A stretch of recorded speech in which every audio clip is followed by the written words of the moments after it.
कृष्णाय वासुदेवाय हरये परमात्मने प्रणतक्लेशनाशाय श्रीकृष्णाय वयं नमः।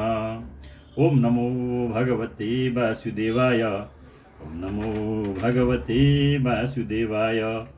ओम नमो भगवते वासुदेवाय। ओम नमो भगवते वासुदेवाय। कस्तूरी तिलकं ललाटपटले वक्षस्थले कौस्तुभं नासाग्रे वरमौक्तिकं करतले वेणुकरे कङ्कणं सर्वाङ्गे हरिचन्दनं सुललितं कण्ठे च मुक्तावली गोपस्त्री परिवेष्टितो विजयते गोपालचूडामणि अस्ति स्वस्तरुणी कराग्रविगतत् कल्पप्रसूनाप्लुतं वस्तु प्रस्तुत वेणुनादलहरी निर्वाण निर्व्याकुलम् शस्त्र शस्त्र निबद्ध निबिलसद् गोपी सहस्रावृतम् हस्त्यन्यस्तनतापवर्गमखिलोदारं किशोराकृति संसार सागरे मग्नं दीनं मां करुणानिधे कर्म मोहगृहीताङ्गं मामुद्धर भवाणवात् श्रीमद्भागवताख्योऽयं प्रत्यक्ष कृष्ण एव हि स्वीकृतोऽसि मया नाथ मुक्त्यर्थं भवसागरे मनोरथो मदीयोऽयं सफल सर्वथा त्वया निर्विघ्नेनैव कर्तव्यो दासोऽहं तव केशव दासोऽहं तव केशव सच्चिदानन्दरूपाय विश्वोत्पत्त्यादिहेतवे तापत्रय विनाशाय श्रीकृष्णाय वयं नमः। निगमकल्पतरुर्गलितं फलं सुखमुखादमृतद्रवसंयुतं पिबत भागवतं रसमालयं मुहुरहुः रसिका भुवि भावुका। श्रीकृष्ण गोविन्द हरि मुरारी हे नाथ नारायण वासुदेव अनंत वैकुंठ मुकुंद कृष्ण गोविंद दामोदर माधवेति। ओम नमो भगवते वासुदेवाय। ओम नमो भगवते वासुदेवाय। ओम नमो भगवते वासुदेवाय। अब आज 2081 साल भदौ महिनाको 28 गते शुक्रबार हामी श्रीमद् भागवत महापुराणको 9औं स्कन्द अन्तर्गत अब 22औं अध्याय जहाँ पाञ्चाल कौरव तथा मगध देशीय राजाहरूको वंशवर्णन हामी पढ्नेछौँ। श्री कृष्ण गोविन्द हरे मुरारी हे नाथ नारायण वासुदेव अनंत वैकुंठ मुकुंद कृष्ण गोविंद दामोदर माधवेति। यो चाहिँ 22औं अध्याय हो। अथ द्वाविंशोऽध्याय। श्रीशुकवाच मित्रेयुश्च दिवो दासाद् च्यवनश्च तच्छ्रुतो नृप सुदास स देवोऽथ सोमको जन्तुजन्मकृत् तस्य पुत्र शतं तेषां यवियन् पृषत सुत द्रुपदो द्रौपदी तस्य दृष्टद्युम्नादय सुता दृष्टद्युम्ना दृष्टकेतुर्भाभ्यां मार्व्यां पञ्चालका इमे यो जमीढसुतो ह्यन्यरीक्षसंवर्णस्ततः तपत्यां सूर्यकन्यायां कुरुक्षेत्रपति कुरु परीक्षित सुधनुर्जनुर्निषधा सुकुरो सुता सूत्रो भूत्सुधनु सस् च्यवनुथ तत कृति वसुस्तस्योपरि चरो बृहद्रथ मुखास्ततः कुशाम्ब मत्स्य प्रत्यङ्ग्र चेदीपा बृहद्रथात् कुशाग्रो भू दृषभ तस्य तच्छुत यज्ञे सतहितो पत्यं पुष्पवां तच्छुतो जहु अन्यस्यां चाविवार्ययां सकले बृहद्रथात्। सुखदेवजी भन्नुहुन्छ, हे राजन, दिवोदासबाट मित्रयुगको जन्म भयो। मित्रयुगका चवन सुदा सहदेव र सोमक 4 छोरा भए।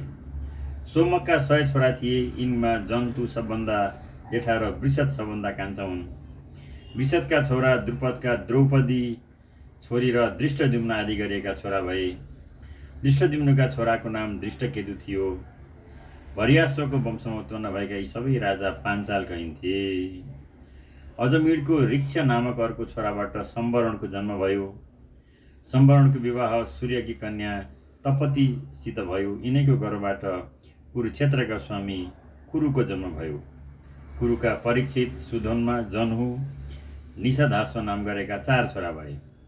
सुधन्नबाट सुहोत्र, सुहोत्रबाट च्यवन, च्यवनबाट कृति, कृतिबाट उपरी चरबसु र उपरी चरबासुबाट बृहद्रथ आदि छोरा उत्पन्न भए। यिनमा बृहद्रथ, कुशाम्ब, मत्स्य, प्रत्यग्र र चेदिप आदि चेदी देशका राजा भए। यिनमा बृहद्रथबाट कुशाग्रकोबाट ऋषभको, ऋषभबाट सत्यहितको, सत्यहितबाट पुष्पवानको र पुष्पवानबाट जहु नामका छोरा उत्पन्न भए। बृहद्रथकी अर्की रानीको गर्भबाट एउटा शरीरको 2 टुक्रा उत्पन्न भए। ते मात्रा बहिरुत्सृष्टे जरया चाभिसन्धिते जीव जीवति क्रीडात्न्य जरा सन्धुभवच्युत ततश्च सदेवो भूत सोमा प्रियच्युत श्रवा परीक्षि ददनपत्यो भूत्सरुतो नाम जाह्नव ततो विदुरथस्तस्माद् सार्वभौमस्ततो भवद् जयसेन तत नयो राधिको तो युतो भवद् ततश्च क्रोधनस्तस्य मान देवातिथिरमुनिस्य च ऋष्यस्तस्य दिलीपो भूत् प्रतीपस्तस्य रात्मज देवापि सन्तनुस्तस्य बालिक इदिचात्मजा पितृराज्यं परित्यज्य देवापिस्तुवनं गत अभवच्छन्तनु राजा प्राङ्महाभिसङ्गित यं यं कराभ्यं पृष्ठवती जीर्णं यौवनमेति च शान्तिमाप्नोति चैवान्यं कर्मणा तेन सन्तनु समा 12 तद्राज्ये नववर्ष यदा विभु सन्तनु ब्राह्मणैरुक्त परिव्यक्त यमग्रभुग राज्यं देह्यग्रजायासु पुरराष्ट्र विवृद्धै। आमाले ती 2 टुक्रालाई बाहिर फ्याँक्न लगाइन्। यही बेलामा जरा नामकी राक्षसीले जीवित हौ भन्दै खेल गरे जस्तो गरेर 2 टुक्रालाई जोडिदिए। यसरी जोडिएको बालकको नाम जरासन्ध भयो। जरासन्धबाट सहदेव, सहदेवबाट सोमापी, सोमापीबाट श्रुतसभा भन्ने छोरा जन्मे। कुरुका छोरा परीक्षितको कुनै सन्तान भएन। जनहुबाट सुरथ नाम गरेका छोराको जन्म भयो। सुरथका विदुरथ, विदुरथका सार्वभौम, सार्वभौमका जयसेन, जयसेनका राधिक र राधिकका अयुध भन्ने छोरा भए। अयुधबाट क्रोधन, क्रोधनबाट देवतिथि, देवतिथिबाट ऋष्य, ऋषिबाट दिलीप र दिलीपबाट प्रतीक नाम गरेका छोरा जन्मे। प्रतीपका देवानी, सन्तनु बाहिक 3 छोरा भए। यिनमा देवानी चाहिँ आफ्नो बाबुको राज्य छाडेर वनतिर लागे। यसै कारणले यिनका भाइ सन्तनु राजा भए। पूर्व जन्ममा सन्तनुको नाम महाविष थियो। यस जन्ममा पनि उनले जसलाई हातले छोइदिन्थे त्यसले बुढो भए तापनि फेरि जवानी पाइहाल्दथ्यो र साथसाथै परम शान्ति समेत पाउँदथ्यो। यही कारणले गर्दा यिनको सन्तनु नाम भएको हो। एकचोटि 12 वर्षसम्म सन्तनुको राज्यमा इन्द्रले जलको वर्षा नगर्दा ब्राह्मणहरूले उनलाई भने आफ्ना दाजु देवापी भन्दा अघि विवाह अग्निहोत्र र उनी छँदाछँदै राज्यभोग गरेकोले तपाईँ परिवेता हुनुभएको छ। त्यसैले तपाईँको राज्यमा वर्षा नभएको हो। अब राजधानी र राज्यको हितका लागि झट्टै दाजुलाई राज्य फिर्ता गरिदिनुहोस् भनेपछि एवमुक्तो द्विजेष्ठम छन्दया माच सोब्रवीत धन्वन्त्री प्रहितैर विप्रैर वेदान्तिं भ्रंसितो गिरा वेदबाधातिबाधन् वै तदा देवो बवर्षः देवापीर्योगमास्थाय कलाप ग्राममाश्रित सोमवंशे कलौ नष्टे कृतादौ स्थापयिष्यति बालिका सोम दत्तो भूत् भूरिर्भूरि श्रवास्तत सलश्च सन्तनु राशिद गङ्गायां भीष्मात्मवान् सर्वधर्मं विदां श्रेष्ठो महाभागवत कवि वीरयुथागणीर्येन रामोऽपि युधिषो तोषित सन्तनोदार्श कन्यायां यज्ञे चित्राङ्गदसुत विचित्रवीर्यश्चावरजो नाम्ना चित्राङ्गदो हत यस्यां पराशराद् साक्षादवतीर्णो हरे कला वेदगुप्तो मुनि कृष्णो यतोऽहमिदमध्यगां हित्वा सशिष्यं बैलादिन् भगवान् बादरायण।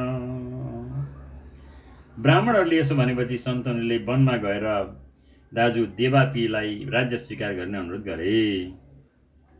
तर सन्तनुका मन्त्रीले योभन्दा पहिले नै 1 थरी ब्राह्मणलाई उनी कहाँ पठाइसकेका थिए। यी ब्राह्मणहरूले स्वार्थ सिद्धिका लागि भनेका पाखण्ड मतको पोषण गर्ने वाक्यद्वारा मोहित भएर देवापी वेद मार्गबाट भ्रष्ट भई वेदको निन्दा गर्न लागे। यस प्रकारसँग वेद विरोधी भएकाले उनी राज्यको अधिकारदेखि वञ्चित हुन गएर सन्तनुको राज्यमा वर्षा हुन लाग्यो।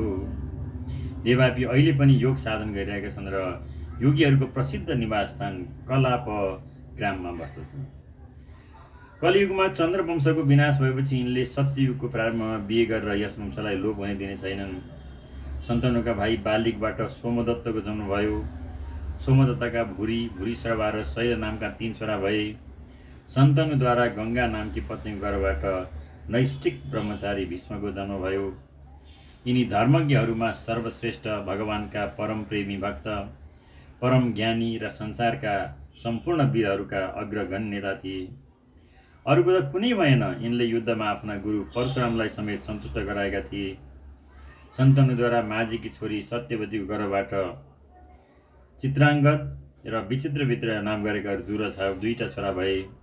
चित्राङ्गदलाई चित्राङ्गदै नाम गरेको एउटा गन्धर्वले मारिदियो। सत्यवतीको गर्भबाट कुमारी अवस्थामै पराशरजीद्वारा साक्षात् भगवानका अंशस्वरूप स्वयं भगवान श्रीकृष्ण द्वैपायन व्यासजी अवतीर्ण हुनुभएको थियो। वेदको उनीले रक्षा गरेका हुन्। उहाँसित मैले श्रीमद्भागवत पुराणको अध्ययन गरेको हो।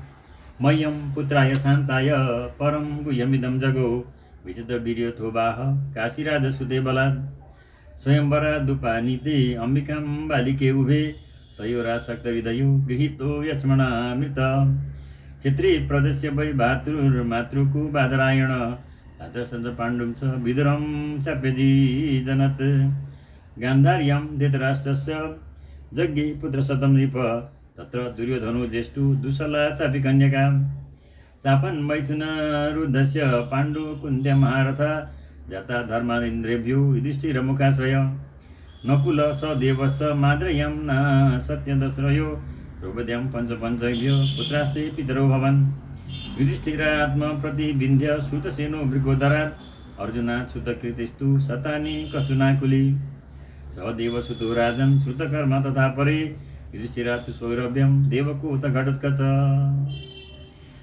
अनि मेरा पिता भगवान व्यासजीले पहिला आदि गरिएका आफ्ना शिष्यहरूलाई यो परम गोपनीय अत्यन्त रहस्यमय पुराणको अध्ययन नगराएर मलाई नै यसको निम्ति योग्य अधिकारी ठहराउनु भयो। किनकि एक त म उहाँको छोरो, दोस्रो शान्त स्वभावको समय थिएँ।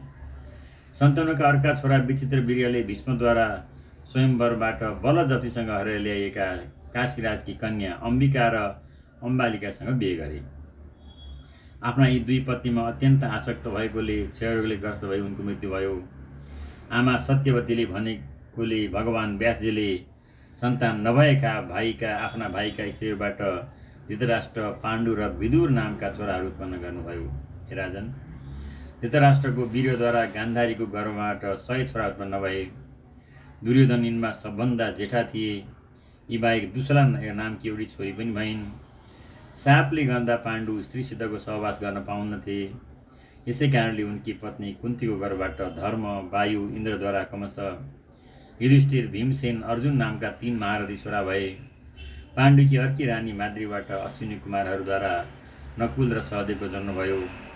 यिनै 5 पाण्डवहरूद्वारा द्रौपदीको गर्भबाट तिम्रा 5 जना काकाहरू उत्पन्न भए। हे राजन, युधिष्ठिरबाट प्रतिविन्ध्य, भीमसेनबाट श्रुतसेन, अर्जुनबाट श्रुतकीर्ति, नकुलबाट शतानिक तथा सहदेवबाट श्रुतकर्मा भए। भीमसेनादिडिम्बायां काल्यां सर्वगतस्तत सहदेवासुत्रं तु विजया सुत पार्वती करेणुमत्यं नकुलो निरमित्रं तथार्जुन इरवन्तमुलुभ्यां वै सुतयं बभ्रुवाहनं मणिपुरपदेशोऽपि तत्पुत्र पुत्रिका सुत तव तात सुभद्रायामभिमन्युर्जायत सर्वात्थिरतजिद्वर उत्तरायं ततो भवान् परिक्षीणेषु गुरुषु द्रोणैर्ब्रह्मास्त्रतेजसा त्वं च कृष्णानुभावेन सजीवो मोचितोऽन्तकात् त्वमेवेतनयस्तात् जन्मे जयपूर्वका श्रुतसेनो भीमसेन उग्रसेन च वीर्यवान् जन्मे जयस्त्वं दिविदित्वा तक्षकाग्निधनं गतं सर्पान् वै सर्पया माग्नौ सयोष्यन्तिरुषान्वित। यी बाहेक युधिष्ठिरकी पौरवी नामकी स्त्रीबाट देवक, भीमसेनकी हिडम्बाबाट घटोत्कच र कालीबाट सर्वगत, सहदेवकी पर्वत कुमारी विजयबाट सुहोत्र तथा नकुलकी करेणुमतीबाट निर्मित्र उत्पन्न भए। अर्जुनद्वारा नाग कन्या उलुप्रीको गर्भबाट इरावान र मणिपुरका राजाकी कन्या गर्भबाट बब्रुवाहन। यी बब्रुवाहन अर्जुनका छोरा भए तापनि माओलीपट्टिकै सन्तानमा यिनको गणना हुन्थ्यो, किनकि यताबाट जन्मेको छोरो मलिने हुँ भनेर मणिपुरका राजाले छोडिदिएको थियो। अर्जुनकी सुभद्रा नामकी रानीको गर्भबाट तिम्रा पिता अभिमन्युको जन्म भएको हो। यिनी कर्ण आदि गरिएका सर्व अतिरथीलाई परास्त गर्ने महावीर योद्धा थिए। अभिमन्युद्वारा उत्तारक गर्भबाट तिम्रो जन्म भएको हो। अश्वत्थामाद्वारा प्रेरित भएको ब्रह्मास्त्रले गर्दा कुरुवंशको विनाश हुनै लागेको थियो, अर्थात् गर्भमा तिम्रो प्राण जान लागिसकेको थियो। तर भगवान श्रीकृष्णले आफ्नो प्रभावले तिमीलाई त्यस मृत्युबाट जीवित राखेर बचाउनु भयो। हे परीक्षित, जन्मेजय, श्रुतसेन, भीमसेन र पराक्रमी उग्रसेन तिम्रा यी छोराहरू अहिले सामुन्नेमा छन्। तक्षकको विषले तिम्रो मृत्यु भएको सुनेपछि जन्मेजय अत्यन्त क्रोधी भएर सर्प यज्ञका आगोमा अनेक सर्पहरूको हवन गर्नेछन्। कावबेयं पुरोधाय तुरं तुरगमेधयात् समन्ता पृथिवीं सर्वं जित्वा यच्छति चाध्वरै। तस्य पुत्र शतानीको याज्ञवल्क्यत्र इं पठेत् अस्त्रज्ञानं क्रियाज्ञानं शौनकात् परमेष्यति। सहस्राणिकस्तत्पुत्रस्ततश्चैवासुमेधज असीमो कृष्ण तस्यापि नेमि चक्रतुसुत। गजाहयैर्ते नद्या कौसम्भ्यां साधु पश्यति उक्तस्ततश्चित्तरथस्तस्माद् कविरथसुत। तस्माच्च वृष्टिमांस्तस्य सुषेणोतमहीपति सुनीतस्तस्य भविता निचचुर्यस्य सुखिनल। परिप्लव सुत तस्मात् मेधावी सुनयद्मज विपञ्जयस्ततो दुर्वस्तिमिस्तस्मा जनिष्यति। दिमेर्बिहदथस्तस्मात् शतानीकसुदासद शतानीकात् दुर्दमनस्तस्य पत्न्यं वै नर। यिनले कावसेय गोत्रमा उत्पन्न भएका तुर नामक ऋषिलाई पुरोहित बनाएर अश्वमेध यज्ञ गर्नेछन् र सबैतिरबाट सम्पूर्ण पृथ्वीमा विजय प्राप्त गरी यज्ञहरूद्वारा भगवानको आराधना गर्नेछन्। जन्मेजयका छोरा शतानिक याज्ञवल्क्य ऋषिबाट तिनै वेद एवं कर्मकाण्डको तथा कृपाचार्यको अस्त्र विद्याको र शौनकजीबाट आत्मज्ञान प्राप्त गरी परमात्मा लिनुहुनेछन्। शतानिकका सहस्रानिकका अश्वमेधज, अश्वमेधजका असीम कृष्ण र असीम कृष्णका छोरा नेमिचक्र हुनेछन्। हस्तिनापुर यमुनामा डुबेपछि यिनी नेमिचक्र कौशाम्बी नगरमा गएर सुखसँग बस्नेछन्। नेमिचक्रका छोरा चित्ररथ, चित्ररथका कविरथ नामक छोरा हुनेछन्। कविरथबाट वृष्टिमानको, वृष्टिमानबाट राजा सुवेणको, सुसेणबाट सुनीतको, सुनीतबाट निचक्षुको र निचक्षुबाट सुखिनलको जन्म हुनेछ।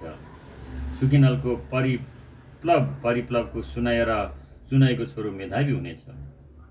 मेधावीबाट नृपञ्जयको, नृपञ्जयबाट दुर्वको र दुर्वबाट तिमीको जन्म हुनेछ। तिमीबाट बृहदत्तबाट सुदास, सुदासबाट शतानिक, शतानिकबाट दुर्दमन र दुर्दमनबाट बहिनर नाम गरेका छोरा उत्पन्न हुनेछन्।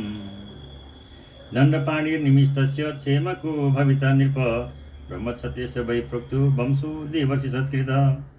क्षेमकं प्राप्य राजानं संस्थां प्राप्स्यति वै खलु अथ मागधरा जानु भवितारो वदामि ते। भविता स देवस्य मार्चरी क्षुदसवा ततो युता युतस्यापि निरमित्रो तत्सुत। सुनक्षत्रात् विहसेनोऽथ कर्मजित् तत सितञ्जयाद्वित द्विप्रशुचिस्तस्य भविष्यति। क्षेमोत सुबतस्तस्मात् धर्मसूत्र समस्तत द्युमसेदो सेनोऽथ सुमति सुबलो जनिता तत। सुनीत सत्यजिद्रथ विश्वजिदेन्द्रिपुञ्जय बार्हददास भूपाल भाव्या सहस्रवत्सरम्। इति श्रीमद्भागवते महापुराणे नवमस्कन्धे निबोधासर्षयोर्वंशवर्णनं नाम द्वादशोऽध्याय। बहिनरको छोरो दण्डपाणी, दण्डपाणीको निमि र निमिको छोरो क्षेमक हुनेछन्। यस प्रकारसँग मैले तिमीलाई ब्राह्मण र क्षत्रिय दुवैको उत्पत्ति स्थान सोमवंशको वर्णन सुनाएँ। ठुला ठुला ऋषि र देवताहरू पनि यस वंशको सत्कार गर्दछन्। यो वंश कलियुगमा राजा क्षेमकको साथसाथै समाप्त हुनेछ। अब म भविष्यमा हुने मगध वंशी राजाहरूको नाम सुनाउँछु। जरासन्धको छोरो सहदेवबाट मार्जारी, मार्जारीबाट श्रुतसभा, श्रुतसभाबाट अयुतायु र अयुतायुबाट निरमित्र नाम गरेका छोरा हुनेछन्। निरमित्रको सुनक्षत्र, सुनक्षत्रको बृहत्सेन, बृहत्सेनको कर्मजित, कर्मजितको सितञ्जय, सितञ्जयको विप्र र विप्रको छोराको नाम सूची हुनेछ। सूचीबाट क्षेम, क्षेमबाट सुव्रत, सुव्रतबाट धर्मसूत्र, धर्मसूत्रबाट द्युमतसेन, द्युमतसेनबाट सुमति र सुमतिबाट सुबलको जन्म हुनेछ।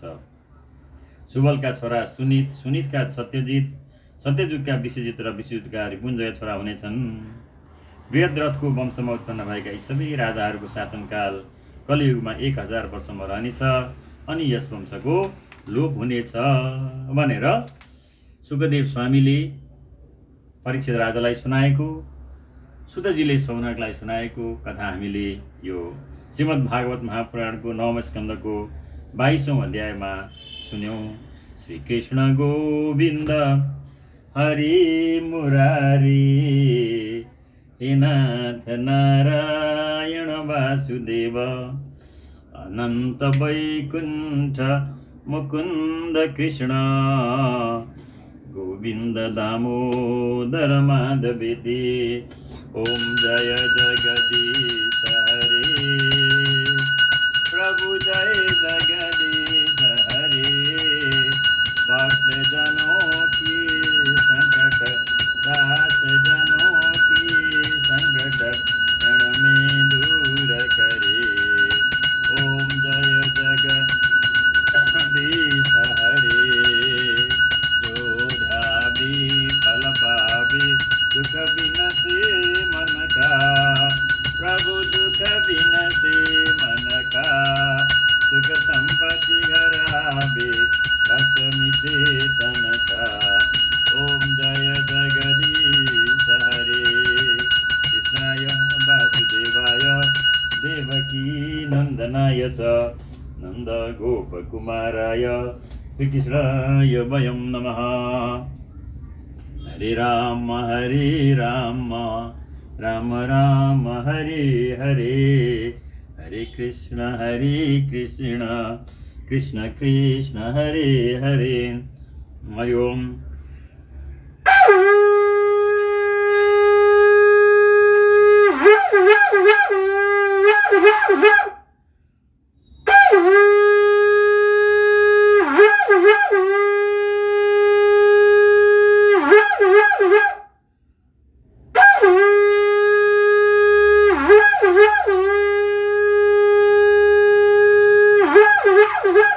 ओम नमो भगवते वासुदेवाय, ओम नमो भगवते वासुदेवाय। हरं हरिं हरिश्चन्द्रं हनुमन्तं हलायुधं, पंचकं नाम स्मरे नित्यं घोरसङ्कटनाशनं। ब्रह्मा मुरारी त्रिपुरान्तकारी, भानु शशि भूमिसुतो बुधश्च, गुरुश्च शुक्रः शनिराहु केतवः, सर्वे ग्रहाः शान्ति सदा भवन्तु। कायेन वाचा मनीषेन्द्रियैर्वा बुद्ध्यात्मना वा प्रकृति स्वभावान्, करोमि यद्यत् सकलं परस्मै नारायणायेति समर्पयेत्।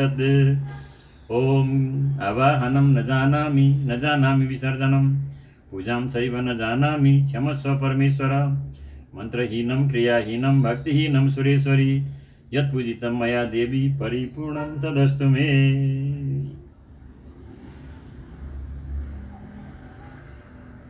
गच्छ गच्छ सुरश्रेष्ठ स्वस्थाने परमेश्वर, यत्र ब्रह्मादयो देवा तत्र गच्छ हुतासन। यान्तु देवगणा सर्वे पूजामादाय मामकिम्, इष्टकाम प्रसिद्ध्यर्थं पुनरागमनम्। ओम शांति शांति।